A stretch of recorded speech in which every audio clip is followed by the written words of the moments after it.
It was not long ago that Ibrahim Traore, a relatively low-ranking officer in Burkina Faso's military, was running an artillery regiment in a small northern town.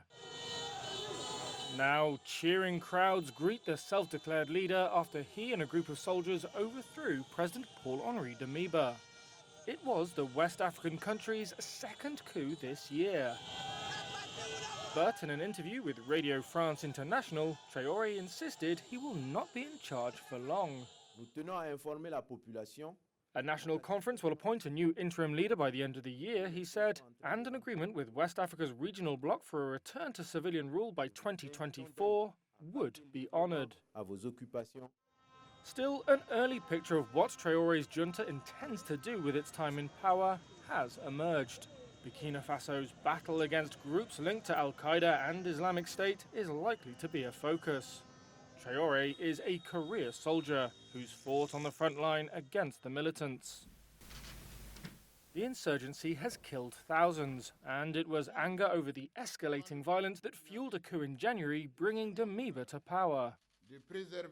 However, army officers who supported him quickly lost patience. Burkina Faso's new military leaders say Damiba refused to reform the army. Attacks worsened, including one just days before the coup, in which 11 soldiers were killed. As well as army reform, another option for Traore is ties with new international partners, such as Russia. Russian flags have been waved in the street, and Russia has expressed support for the coup, just as Western powers were condemning it. The founder of Russian private military company Wagner Group has congratulated Traore.